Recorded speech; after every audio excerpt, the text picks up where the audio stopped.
Ouçamos, meus irmãos, com toda atenção, com todo interesse, essa é a palavra do Senhor, a palavra poderosa da salvação, que assim nos diz. Apareceu o Senhor a Abraão nos carvalhais de Manre, quando ele estava assentado à entrada da tenda no maior calor do dia. Levantou ele os olhos, olhou, e eis 3 homens de pé em frente dele. Vendo-os, correu da porta da tenda ao seu encontro, prostrou-se em terra e disse: Senhor meu, se acho mercê em tua presença, rogo-te que não passes o teu servo. Traga-se um pouco de água, lavai os pés e repousai debaixo desta árvore. Trarei um bocado de pão, refazei as vossas forças, visto que chegastes até vosso servo. Depois seguireis avante. Responderam: Faze como disseste. Apressou-se, pois, Abraão para a tenda de Sara e lhe disse: Amassa depressa 3 medidas de flor de farinha e faze pão assado ao borralho. Abraão, por sua vez, correu ao gado, tomou um novilho tenro e bom e deu ao criado que se apressou em prepará-lo. Tomou também coalhada e leite e o novilho que mandara preparar e pôs tudo diante deles. E permaneceu de pé junto a eles debaixo da árvore, e eles comeram. Então lhe perguntaram: Sara, tua mulher, onde está? Ele respondeu: Está aí na tenda. Disse um deles: Certamente voltarei a ti, daqui a um ano, e Sara, tua mulher, dará à luz um filho. Sara estava escutando à porta da tenda, atrás dele. Abraão e Sara eram já velhos, avançados em idade, e a Sara já lhe havia cessado o costume das mulheres. Riu-se, pois, Sara no seu íntimo, dizendo consigo mesma: Depois de velha, e velho também o meu senhor, teria ainda prazer? Disse o Senhor a Abraão: Por que se riu Sara, dizendo: Será verdade que darei ainda à luz sendo velha? Acaso para o Senhor a coisa demasiadamente difícil? Daqui a um ano, neste mesmo tempo, voltarei a ti, e Sara terá um filho. Então Sara, receosa, o negou, dizendo: Não me ri. Ele, porém, disse: Não é assim. É certo que riste. Amém. Vamos orar, meus irmãos. Senhor Todo-Poderoso, aquele que realiza o impossível aos nossos olhos, sobretudo o milagre de fazer com que mortos em seus delitos e pecados vivam por meio do poder da tua palavra e do teu evangelho. Nessa manhã nós rogamos ao Senhor que, assim como tu recebeste em tua presença o teu servo e com ele teve um momento onde as bênçãos do pacto foram então comunicadas mais uma vez, renovadas sobre eles, assim faça-o conosco, Senhor. Nos abençoa e no momento em que o Senhor nos recebe agora, falando-nos então ao coração por meio de tua palavra, que o Senhor nos conduza para que possamos encontrar o consolo e a exortação, a fortaleza e a convicção que vem da fé que o Senhor tem edificado em nós. É o que nós pedimos, Senhor, suplicando no nome eterno do Senhor Jesus, o nosso Salvador. Amém. Muitas vezes, meus irmãos, o coração humano, o nosso âmago, o nosso íntimo, continua ouvindo as promessas do Senhor, enquanto silenciosamente já concluiu que algumas coisas nestas promessas parecem ser impossíveis. É nessa tensão que muitos de nós vivemos, e é assim que o coração de muitos de nós tem sido modulado. Gênesis nos conduz nesses 15 primeiros versos, meus irmãos, exatamente a esse cenário. Um casal avançado em dias, um casal já tendo o seu corpo em muito entorpecido, um ventre estéril, ou seja, incapaz de gerar a descendência prometida, tudo isso culminando em uma esperança já há algumas décadas desgastada.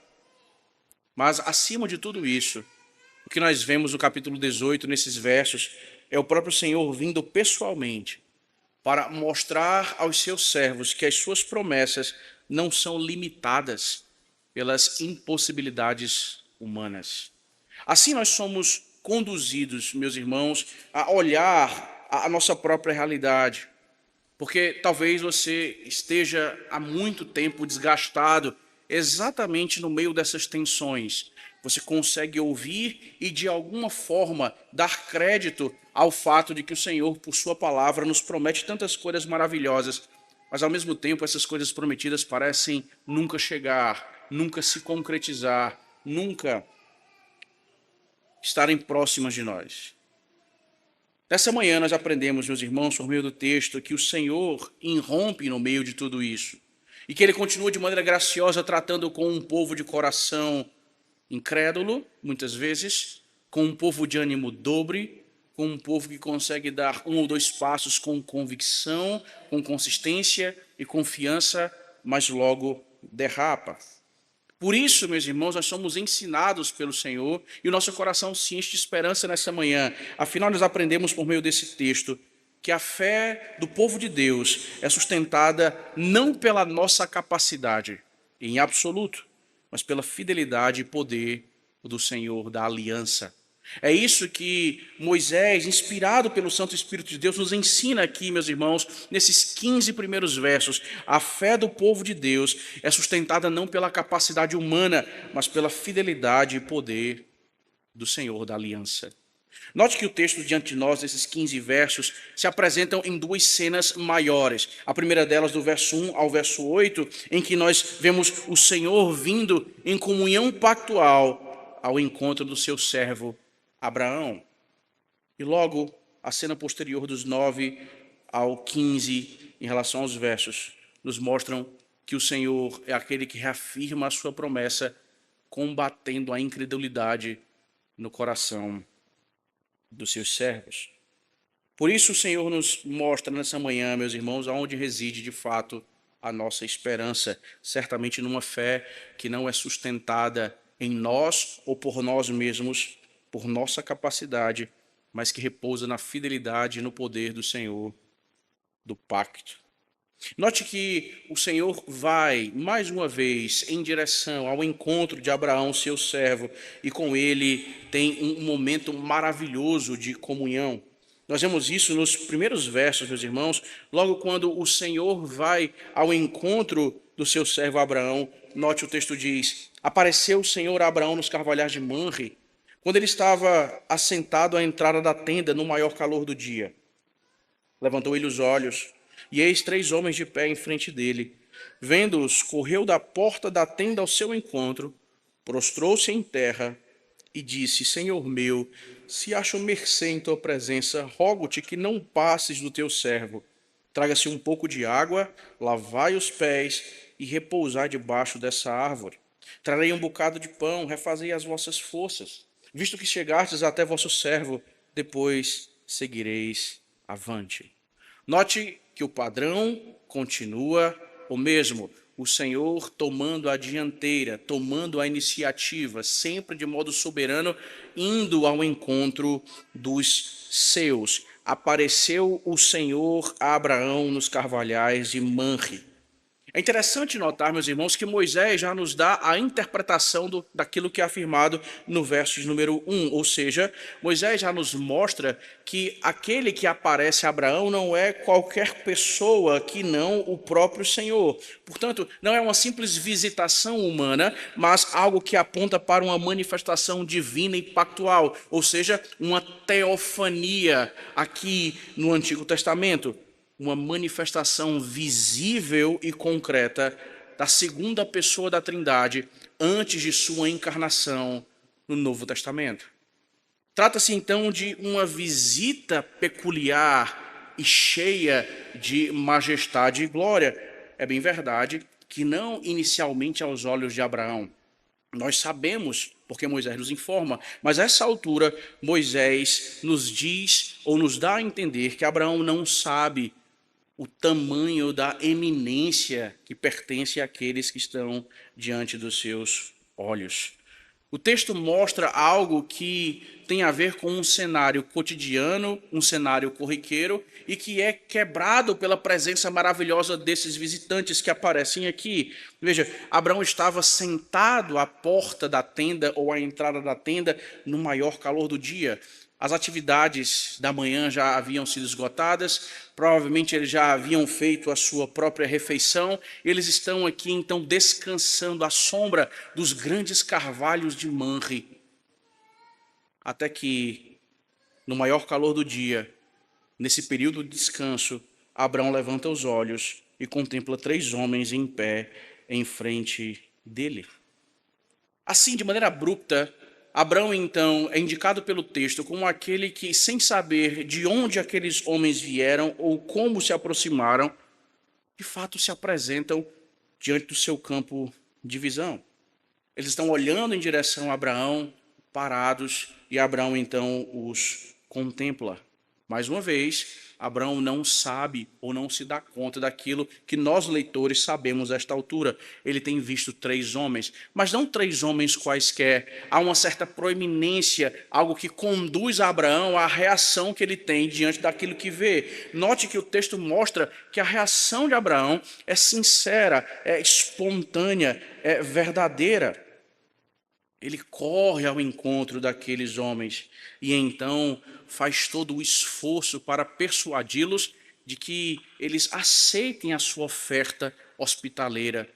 Fiquem aqui, descansem, refaçam as forças, eu os alimentarei, eu trarei água para lavarem os pés, recobrem o ânimo e aí vocês então seguirão viagem.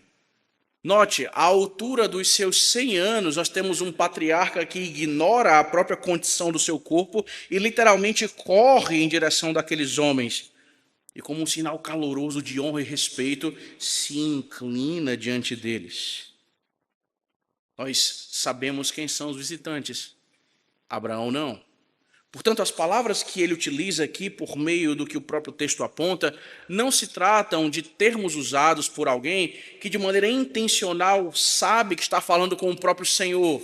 Aqui há todo um cenário de honra e respeito daqueles que manifestam hospitalidade para com outros que são peregrinos. Abraão dirige-se àquele que parece ser o mais proeminente entre os 3 e, com grande deferência, inclina-se, prostrando-se em terra, e então insiste, roga que aqueles homens permaneçam e desfrutem de sua hospitalidade antes de seguirem viagem. É assim que o texto inicia. Abraão, diante de algo glorioso, sem saber a natureza daqueles que o visitavam, ainda assim agindo com um coração sincero e pronto, demonstrando verdadeira hospitalidade. Aqui, meus irmãos, embora não seja o cerne do texto, é obviamente algo importante a considerar.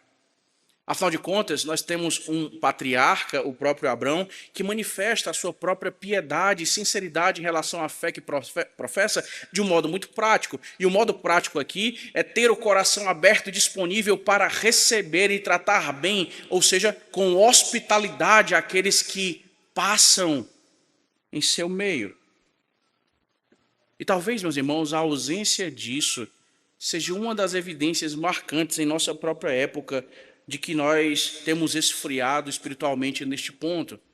Nós deixamos de considerar a hospitalidade como uma das marcas ou sinais visíveis da fé que tem operado em nosso coração, como uma marca do verdadeiro cristianismo, da própria fé.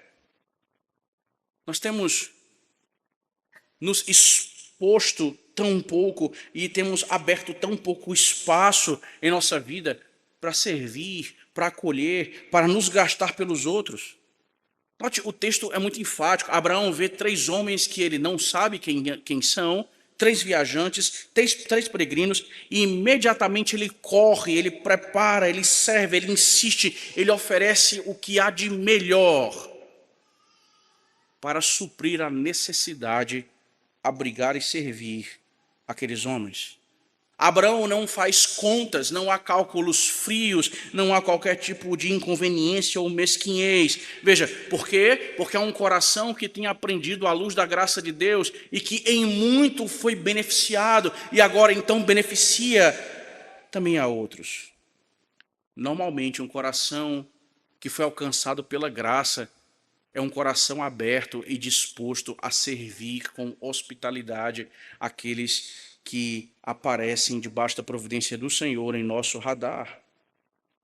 Por que este é um sinal, irmãos, de um coração que tem sido realmente alcançado pela salvação genuína? Porque manifesta exatamente o oposto da inclinação natural da nossa carne. O nosso coração, a nossa carne, a nossa disposição ama naturalmente o conforto, o isolamento, a privacidade excessiva, o controle do próprio tempo, a própria casa, o entretenimento, mas tudo isso de uma maneira muito particular. Essa é a nossa própria inclinação, nos fecharmos em nós mesmos. A hospitalidade, então, como um valor eminentemente cristão, ou como fruto da fé que de fato tem operado no coração do povo de Deus, nos mostra corações que têm mortificado com sucesso essa tendência natural. Nós vemos dias, meus irmãos, em que, graças a Deus, há muitas mesas fartas, mas casas fechadas. Nós vivemos épocas, meus irmãos, onde muitos têm espaço para entretenimento, mas pouco espaço para pessoas. É exatamente a direção oposta do que o texto nos aponta em relação ao que Abraão faz. E talvez o Senhor esteja expondo exatamente a nossa condição para que nós entendamos que o nosso cristianismo, nesse aspecto, tem sido vivido de um modo muito confortável e conveniente. Qual foi a última vez que você recebeu pessoas na sua casa? Qual foi a última vez que o seu lar funcionou como um verdadeiro ponto de apoio para alguém necessitado? Qual foi a última vez que você se dispôs a isso, não porque meramente era formalmente obrigado, mas porque sim, o seu coração se alegra, ainda que isso demande muito de você e daqueles que habitam o seu lar? Ser hospitaleiro ou exercer hospitalidade é óbvio que é difícil, altera a rotina particular, altera o curso do dia específico, altera o nosso próprio cálculo em relação aos nossos mantimentos, mas há algo maior e além do que isso, o prazer de servir a outros em sua necessidade, porque nós fomos servidos em nossa necessidade pelo próprio Senhor, abundantemente. Havia uma época em que isso era marcante, um traço característico do meio daqueles que professavam a fé verdadeira. As casas, e não hotéis, eram os lugares onde os filhos da aliança eram recebidos. Os lares e o seu aconchego e o seu calor humano eram os lugares onde as pessoas pousavam em períodos de peregrinação ou de alguma outra necessidade. Meus irmãos, vejam, a hospitalidade cristã não nasce da mera formalidade, obrigação ou etiqueta. A hospitalidade bíblica, irmãos, ela nasce de um coração que se lembra continuamente de que um dia nós também éramos estrangeiros, mas que fomos acolhidos, cobertos pela graça do próprio Cristo e recebidos em sua família por meio do sangue derramado. Nós fomos servidos abundantemente e devemos ser o povo que reflete esse entendimento servindo a outros. Nós lutamos para que encontremos casas que possam então abrir simplesmente os seus portões ou portas para receber outros irmãos, para que tenhamos tempo de comunhão juntos. Nós temos vivido uma nova fase de trabalhos masculinos e femininos na igreja. E vocês lembram muito bem, uma das nossas prerrogativas ou desejos era que as casas pudessem ser abertas para que nós pudéssemos experimentar um pouquinho disso. E em último lugar, ou em última análise, a igreja estaria sendo esse ponto de apoio, caso não houvesse então condições de assim fazê-lo, de encontrarmos um lar. Mas vejam só, passam-se semanas e sempre nós esbarramos na mesma dificuldade. A hospitalidade, irmãos, deve refletir exatamente esse aspecto da fé que nós temos abraçado e que tem nos alcançado. O Senhor vai a Abraão Abrão, sem saber de quem se trata, é aquele que se dispõe a se gastar no serviço daqueles a quem ele deseja então abrigar. Note que agora nós temos a comunhão do próprio Senhor Deus à mesa com Abrão. Os versos 6 a 8, o que nós vemos é exatamente a execução daquilo que o próprio Abraão havia disponibilizado. É dito assim: apressou-se, pois, Abraão para a tenda de Sara e lhe disse: amassa depressa 3 medidas de flor de farinha e faze pão assado ao borralho. Abraão, por sua vez, correu ao gado, tomou um novilho tenro e bom e deu ao criado, que se apressou em prepará-lo. Tomou também coalhada e leite e o novilho que mandara preparar, e pôs tudo diante deles, e permaneceu de pé junto a eles debaixo da árvore, e eles comeram. Vejam, irmãos, aqui agora nós temos o clímax disso. Todo o anseio e disposição de Abraão concorrem exatamente para esse lugar. Note que um homem no auge dos seus 100 anos é aquele que se envolve ativamente com isso. Apressou-se, pois, Abrão à tenda de Sara. A rapidez das ações do patriarca, meus irmãos, revela o seu zelo, a sua honra, a sua alegria em servir aqueles visitantes que ele sequer conhece. Ele vai então à tenda de sua esposa, sinalizando que toda a sua casa está mobilizada para bem servir e bem atender, para receber da melhor maneira possível. Não há cálculos mesquinhos. Abraão é aquele que tem condições de servir com esse nível de excelência e abundância aos seus. Veja, aqui um comando que ele dá à sua esposa tem a ver então com uma quantidade grande de pães. Prepare 3 medidas de flor de farinha e faze pão assado ao borralho. O ponto é, a refeição não seria simplesmente algo simplório, mas apontaria para a abundância, para a dedicação, para o esforço, para a generosidade daqueles que haviam recebido esses homens, esses visitantes.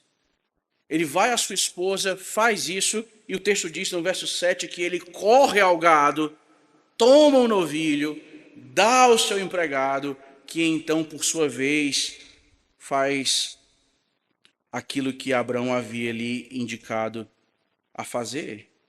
Ele continua envolvido pessoalmente nisso. Um homem já avançado em dias, mas que nos mostra que as pernas chegam aonde o coração chegou primeiro. Alguém que sente o cansaço natural, é alguém que sente o desconforto inerente ao receber pessoas, no sentido do serviço que isso demanda, mas é alguém que com o coração cheio de alegria deseja sim fazê-lo. Toma coalhada, leite, o pão, o bezerro ou o novilho, e tudo isso é disposto à mesa diante daqueles homens. Nós temos uma refeição meticulosamente preparada e servida, organizada. Note que o texto aqui ele desacelera. Nós temos alguém que contempla homens em perspectiva, vai até eles, convida-os para pousar em sua casa, os alimenta e agora parecemos então reduzir a marcha. O próprio texto vai se encaminhando para isso. O texto diz, e eles comeram. É aqui exatamente o ápice, o clímax deste trecho. Nós temos aqui, meus irmãos, não simplesmente o exercício de mastigar e digerir. Eles comeram. Esse detalhe aqui possui todo significado. Nós temos exatamente aqui, no verso número 8, em seu final, o único episódio registrado nas Sagradas Escrituras, antes da encarnação do Filho de Deus, antes de Cristo vir ao mundo, em que o Senhor compartilha uma refeição com o homem. Abraão serviu-os, permaneceu de pé junto a eles, e eles comeram.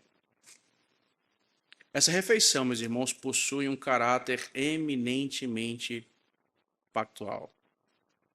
Yahvé, que ainda não é discernido pelo próprio Abraão, é aquele que aceita e que recebe a comunhão em torno de uma refeição específica e mostra então essa amizade ou essa intimidade. É o próprio Senhor que senta à mesa com o seu servo. Séculos depois, uma outra refeição pactual marcaria algo climático na história da redenção, quando em Êxodo capítulo 12, por ocasião da véspera da saída do cativeiro egípcio, a Páscoa deveria ser observada. Séculos à frente, uma outra refeição pactual sobrepujaria a Páscoa, dando seu sentido e sua continuidade. Ao redor da mesa, Cristo, o Cordeiro de Deus, instituindo então o pão e o vinho, manifestando toda a riqueza e a majestade de sua união com o seu povo. O que aqui é um cenário sublime e glorioso de intimidade, de comunhão entre o Senhor e Abraão, aquele que é chamado de o amigo de Deus. Eles comeram. O que nós temos, meus irmãos, é o reflexo disso, nos mostrando consequências claras e diretas, vistas em toda a realidade da redenção. Nós temos o próprio Senhor com o seu povo, recebendo pecadores reconciliados à sua própria presença, ao redor de uma refeição pactual.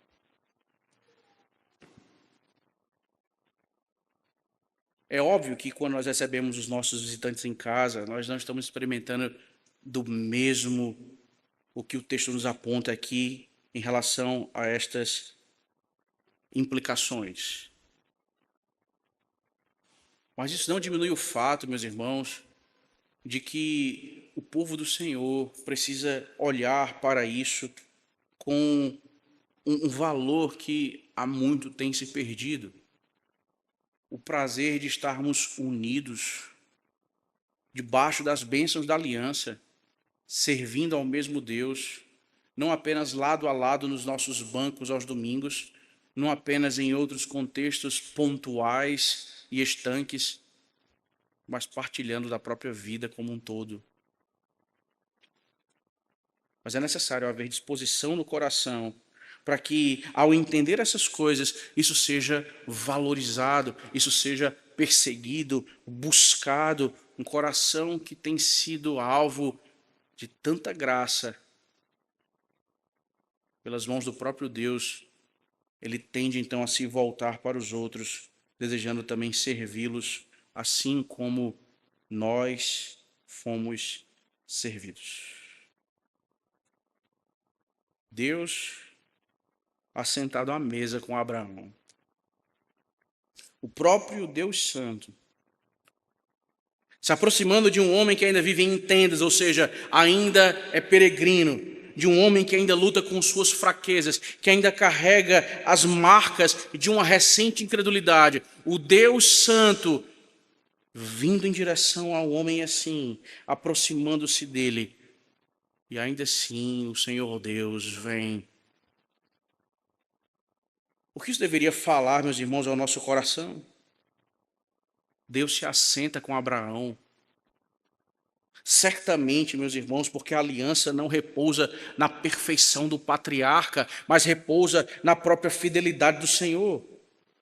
Talvez você esteja cansado há muito de si mesmo. Talvez você já tenha carregado peso demais, olhando para pecados antigos, para conjecturas passadas, para instabilidades em seu próprio coração, por fraquezas e fraquezas persistentes, e pensando, como Deus poderia ter comunhão comigo?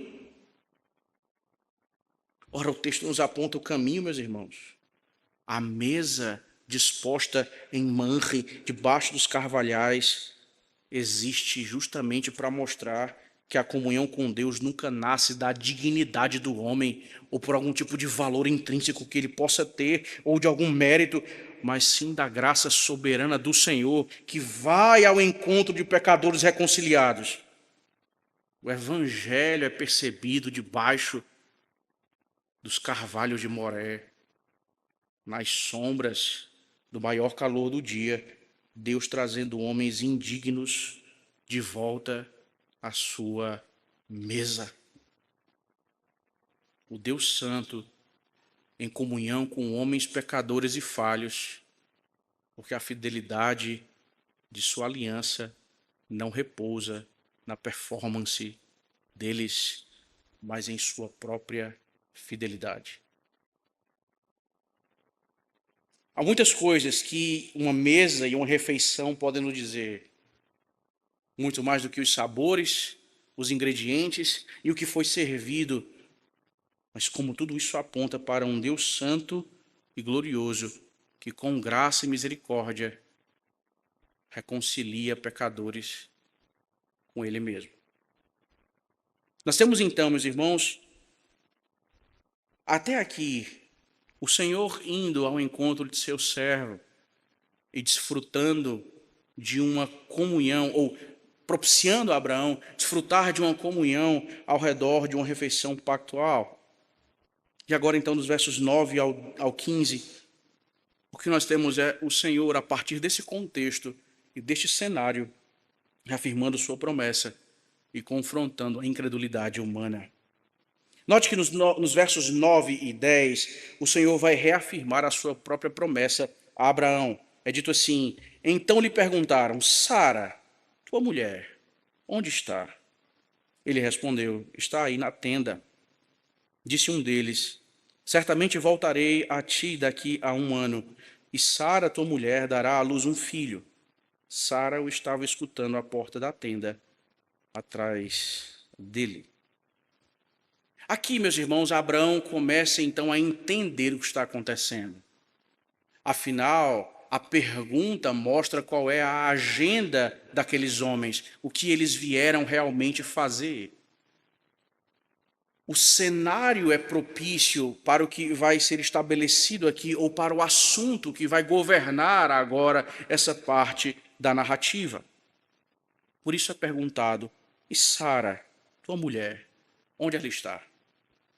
Note que os homens que indagam o que indagam tratam Sara chamando-a pelo nome que foi divinamente alterado pelo próprio Senhor. Portanto, Abraão ouve o que está sendo dito e ele começa a perceber a real natureza daqueles que estão à mesa com ele. Abraão começa a compreender que os seus visitantes não são homens comuns. Agora note, por que a pergunta?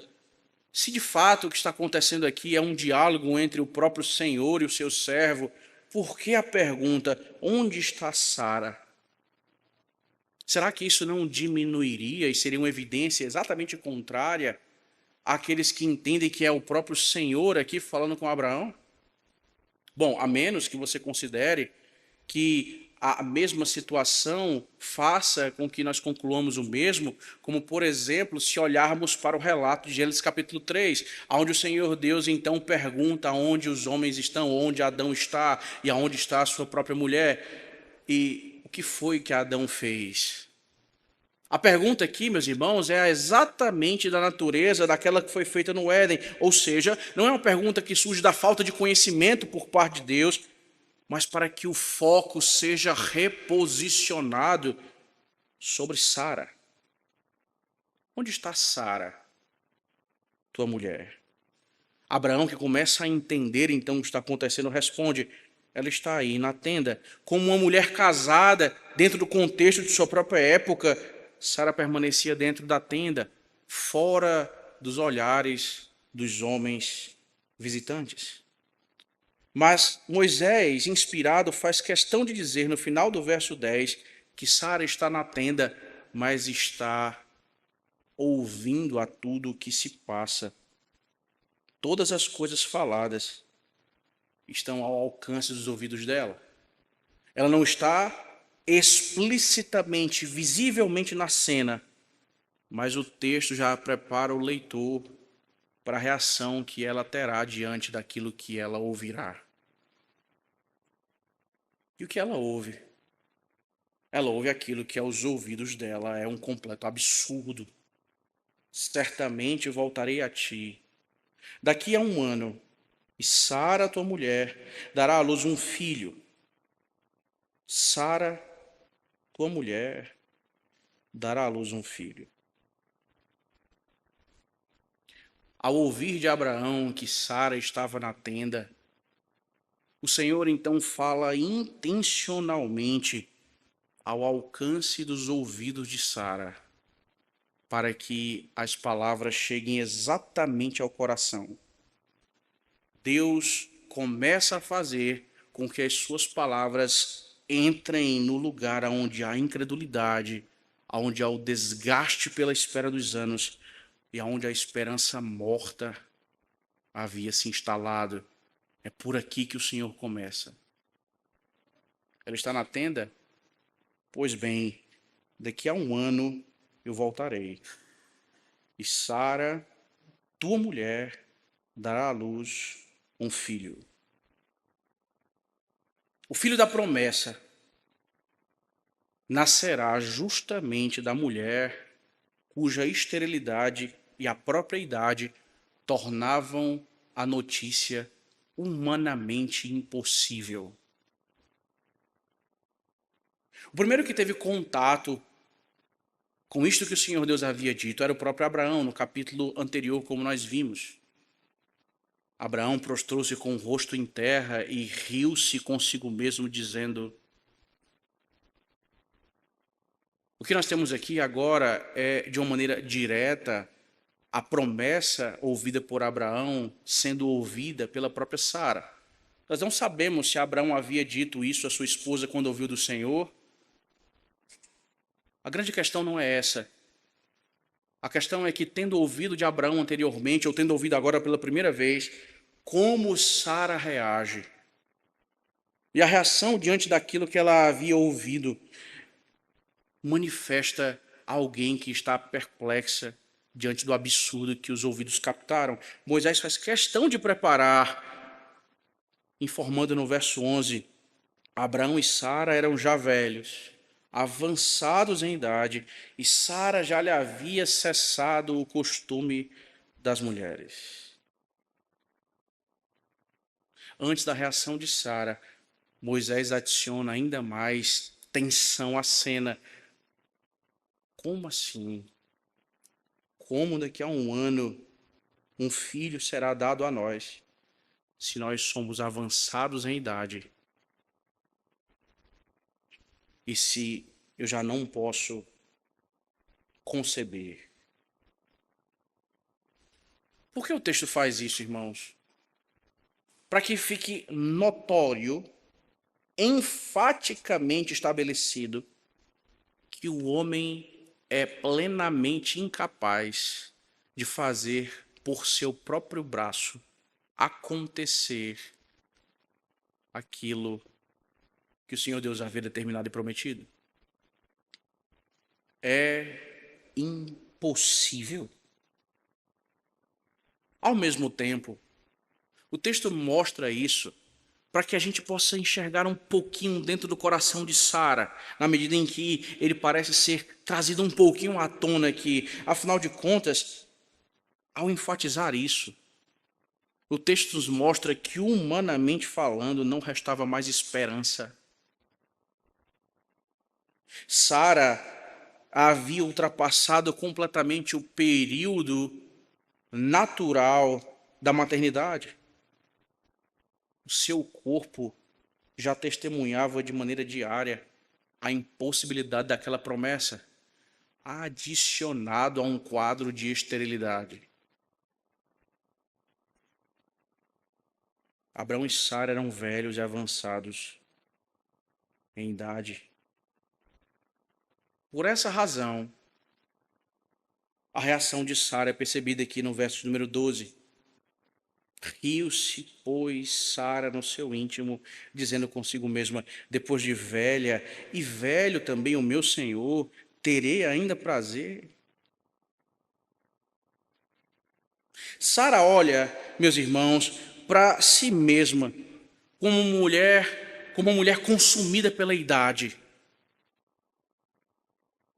como uma mulher impossibilitada, unida a um homem igualmente avançado em idade e impossibilitado pelas limitações do próprio corpo e pelas circunstâncias que são claras e são notórias.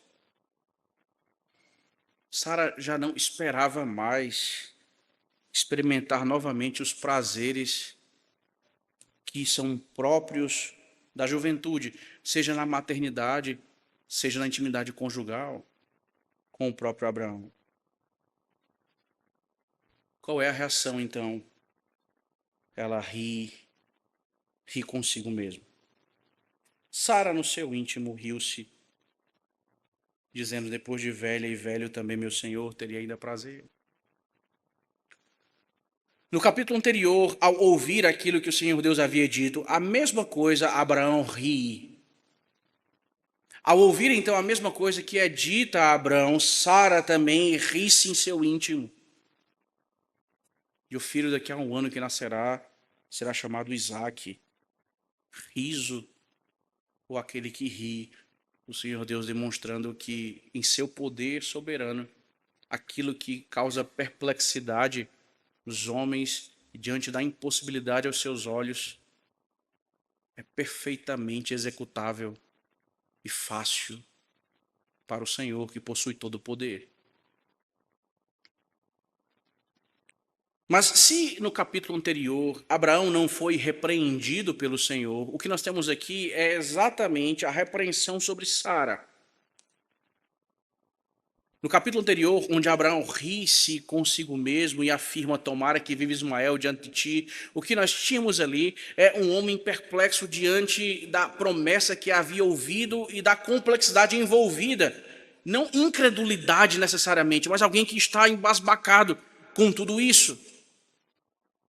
Mas aqui o que nós temos é Sara demonstrando raízes de incredulidade no seu próprio coração.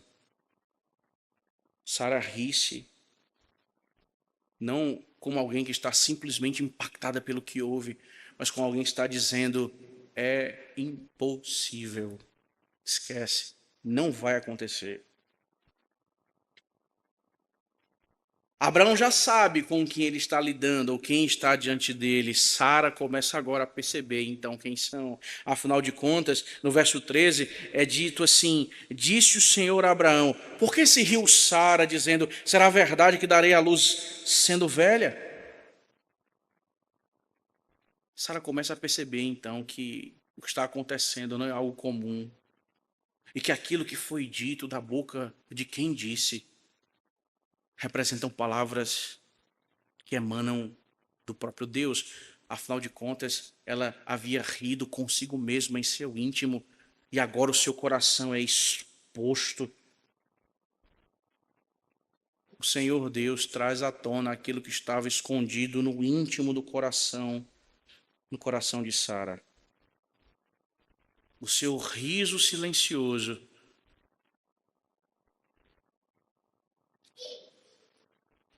com camadas de incredulidade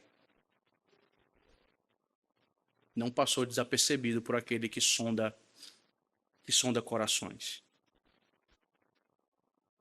Diante da incredulidade de Sara, o Senhor reafirma a sua própria palavra. Acaso para o Senhor a coisa demasiadamente difícil? Esse é o cerne, a âncora desses versos, irmãos. Yahvé, El Shaddai, Todo-Poderoso, aquele que diz: há alguma coisa que eu não possa realizar? Daqui a um ano, nesse mesmo tempo, voltarei a ti e Sara terá um filho. Ao reafirmar as suas palavras, O Senhor Deus está dizendo exatamente que a sua promessa não repousa na fertilidade de Sara, nas condições fisiológicas de Abraão e da própria Sara, ou em qualquer outra possibilidade humana. A promessa repousa exatamente no poder e na fidelidade do Deus do pacto. Ele não pode mentir e ele não é fraco, é impossibilitado de fazer aquilo que deseja fazer. É como alguém que diz: não há dúvidas, daqui a 1 ano eu voltarei e o filho estará nos braços de vocês. Hoje vocês riem incrédulos ou estupefatos. Vocês verão o riso de vocês embalado nos próprios braços daqui a 1 ano. Vejam, meus irmãos, como isso é belo, ao mesmo tempo que confronta a nossa própria incredulidade, aponta para o Deus gracioso, compassivo e soberano, que nos mostra de um modo claro que a realização da sua vontade independe de nós e da nossa disposição, independe da nossa força ou de nós acertarmos o alvo. O Senhor realiza de modo soberano a sua vontade. Mas ainda assim, Sara, tendo seu coração exposto pelo próprio Senhor, ela insiste em ocultar o seu próprio pecado. Ela diz então, por fim, no verso 15, então Sara receosa o negou, dizendo, não me ri. Ele, porém, disse, não é assim. É certo que riste. Assim termina o momento em que o Senhor compartilha ou é servido pela hospitalidade de Abraão.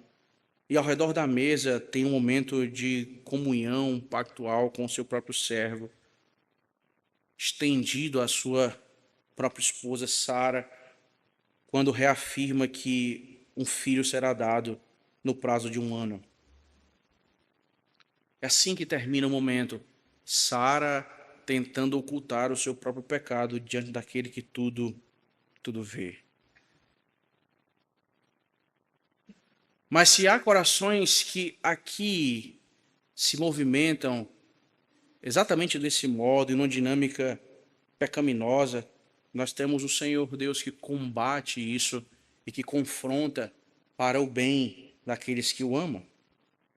Porque diante da hesitação de Sara, o Senhor a confronta de um modo direto. E o que isso sinaliza para nós? Que o Senhor Deus e a sua graça não ignoram o pecado e nem a incredulidade. O Senhor não está fazendo vistas grossas e nem trata com o pecado e com o pecador de qualquer forma, como se não fossem coisas importantes que ferem a sua própria santidade. O Senhor trata com o pecado de uma maneira direta. Deus expõe o coração. Não é assim. É certo que riste. Para que o coração seja humilhado. Para a correção de Sara.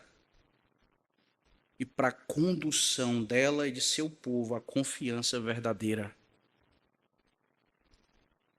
O Senhor, então, tratando a ferida, a expõe para curá-la. Não é assim. É certo que riste. E não há mais nada a ser dito. Quem ousaria apelar contra o Senhor? A qual instância superior recorrer? Não é assim. É certo que riste. O Senhor trata com um coração aqui diferente da disposição do coração de Abraão já tratado. O Senhor trata com um coração neste ponto incrédulo. E talvez uma das marcas mais dolorosas, meus irmãos, da incredulidade, seja quando o coração continua ouvindo as promessas de Deus, mas já não consegue imaginá-las como algo real para si mesmo. Quando as coisas parecem ser muito distantes e aplicadas apenas aos personagens bíblicos, aqueles que experimentaram essas coisas, mas não a nós, meros mortais. Note que Sara não reage com revolta aberta. Ela, no seu íntimo, ri-se consigo mesma. Ela ri em silêncio, um riso marcado por incredulidade, cansaço, espera. Um riso de quem já conviveu muito tempo com a própria frustração, com a demora das expectativas não alcançadas, com a situação que parecia irreversível. Terei prazer ainda, sendo velha e velho também o meu Senhor. Muitos de nós, meus irmãos, chegam exatamente a esse lugar. Muitos de nós têm experimentado algo parecido com isso. Continuam no meio do povo de Deus, continuam ouvindo as suas promessas, continuam ouvindo a sua própria palavra, continuam caminhando externamente, mas por dentro parecem que já morreram. Já foram consumidos pela espera, já foram desgastados tempos demais. As almas envelhecidas em meio às dores, algumas decepções, então, pareceram fazer com que a esperança se esvaísse diante dos olhos de muitos. Esperar ou continuar confiando no Senhor parece ser uma disposição ingênua de um coração igualmente ingênuo. Na verdade, não vivamos assim. Não tenhamos expectativas em relação ao que Deus pode fazer ou com o que Ele disse que faria. Tudo que nós temos lidado é com expectativas frustradas. Não é sábio continuar assim. Dizem essas pessoas. Mas é justamente num contexto como esse, meus irmãos, num cenário como esse, que a voz do próprio Senhor parece atravessar a tenda e pergunta a cada coração enfraquecido, a cada olhar já tomado pela desesperança: acaso para o Senhor há algo demasiadamente difícil? Essa não é uma garantia de que Ele vai dar exatamente aquilo que nós queremos e pedimos. Essa é uma garantia muitíssimo superior, de que tudo aquilo que Ele nos der corresponde à sua própria vontade, que é boa, perfeita e agradável. E por vezes isso irá nos quebrar, mas irá nos quebrar para nos refazer e para cooperar para o bem daqueles que têm amado ao Senhor. É exatamente quando nós percebemos que nada mais pode ser produzido pela nossa própria força, ou pela nossa resiliência, ou por qualquer capacidade supostamente inata, é que nós começamos a descobrir que o que de fato é vivo, poderoso, transformador e surpreendente é o próprio Evangelho da Graça, por meio das mãos de um Senhor igualmente poderoso e majestoso. Sara é tratada aqui em seu coração, nos conduzindo à esperança de que o Senhor Deus também trata conosco, alçando os nossos olhos para que nós possamos então jogar nossas âncoras no lugar correto, nele, e esperando nele, e tendo das mãos dele tudo aquilo que nós então necessitamos. Talvez você caminhe cansado. Talvez você já tenha assumido que não faz qualquer sentido continuar a jornada e a peregrinação professando a fé que você diz professar. Talvez a sua impressão é que o Senhor virou as costas de um modo absoluto e pleno e abandonou você ou o seu próprio povo ou a igreja. Todos esses olhares são reflexos distorcidos de corações que têm fundamentado em si mesmo a força necessária para promover as mudanças que as nossas expectativas desejam alcançar. Mas Deus vai contra tudo isso. E para a glória dele, e para o bem do seu povo, nos mostra que a sua palavra e as suas promessas não são limitadas pelas nossas impossibilidades. Ele continua conduzindo-nos. A sua palavra continua triunfando. A sua aliança continua sustentada. Porque ele é fiel. E porque ele tem todo o poder para fazer. Assim como tem feito. Que nós confiemos, meus irmãos, mais e mais no Senhor. Ao invés de ouvir os apelos do nosso coração, que desejam conduzir o nosso olhar para outro lugar, que ao invés de ouvir os outros que tentam nos dissuadir daquilo que deve ser de fato abraçado com toda a nossa alma, que ao invés disso nós possamos olhar para o Senhor por meio de sua palavra e crescer na graça e no conhecimento do Rei, confiando mais e mais naquele que nos deu vida e vida em abundância. Amém. Vamos orar, meus irmãos.